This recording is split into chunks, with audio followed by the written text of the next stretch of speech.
So my name is Mariel Cornel, and I'm an influencer, or otherwise known as a blogger.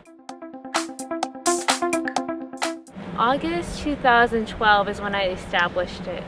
I didn't start taking it seriously until maybe two years ago. I was born in San Francisco, but my parents moved down to Simi Valley, which is on the cusp of, I guess, San Fernando Valley and Ventura County. My favorite memory of my childhood would have to be when all my cousins, because a lot of them are spread out, we all would just come and have a giant sleepover at my house, and we would go and build random forts and just make chaos in the house. But that's probably my favorite memory, just having everyone together. It'd have to be dancing. I've been dancing since I was 8, so I've just kind of stuck with it till now. For some reason, I always wanted to be Disney princess, like that was a viable profession, but I think I just like the glamour of being in a dress the whole day and singing to birds, but I wanted to be a Disney princess. Maybe putting together my first blogger event, because that to me was a culmination of all the networking I've done and putting it together with not just only on the brand aspect but also on the blogger aspect. I hosted my first smorgasbord crawl in which I brought together all my favorite influencers. I hooked them up with watches, and then we just stopped at a bunch of different booths. Ever since then, some of the booth owners or the restaurant owners, they stayed in contact with me, and it was just kind of interesting because it really tested me, and it also set the tone for what was going to happen in the future.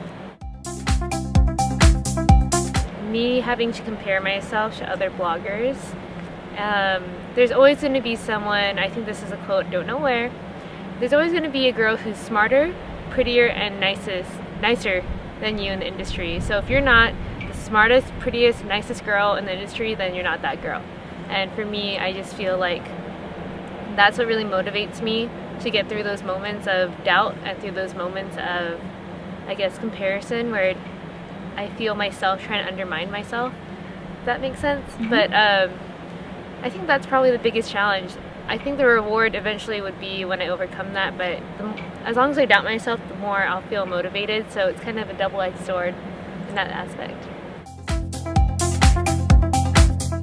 There's two sides to that. I really feel like because there's a male-dominated industry, there's always going to be people who doubt women's capabilities.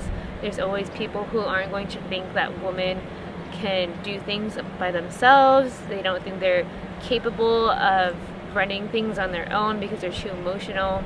But on the other hand, women are very much celebrated. We have girls like Jen M with a clothing line on like Forbes, you know. We have women like the Gray Layers, Jean Grey. We have all these women who are using their platforms or starting their own companies and doing their own thing with so much respect. So, you know, I think there's scrutiny from the other end of the spectrum, but there's also the other side that does very much respect and treat women, especially entrepreneurs, very well. Definitely Justin, my boyfriend. That's like the first person that comes to mind, of course, because he's there holding my hand every single step of the way. When it comes to us brainstorming, when it comes to our creativity, everything that is Polydeux is a fragmentation of me and his ideas put together.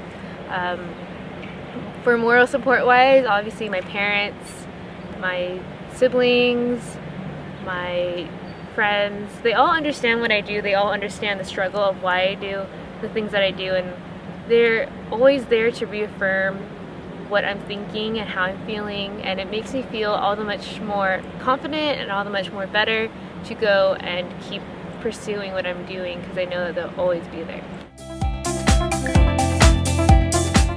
Narrow it down to 3 is a little hard. So I think my first piece of advice would be to always be honest with not only yourself, but the people around you, and that could even be your audience too. So if you plan on becoming an entrepreneur, my advice would be, really understand what you want, why you're doing things, understand the point of your business, understand your audience, their point of view. You really have to be honest and learn how to trust yourself and those around you. Second piece of advice I would have to say, there's never such a thing as the right time. The right time is always now.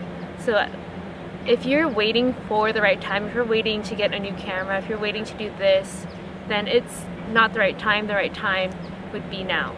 If you don't go and start immediately, you're never going to be able to succeed with that idea. And lastly, always doubt yourself, but in a very healthy way. I say that, so take that with a grain of salt, in the sense that you should always question if you're doing the right thing. You should always question why, question what it is that you're doing, why you started, and question, every single idea that you have. If you have an idea, be like, why are you doing that? What is the point of that? And who is going to give a damn about that idea? Because that's only going to challenge yourself to get better and to elevate all the ideas that you have and eventually take off.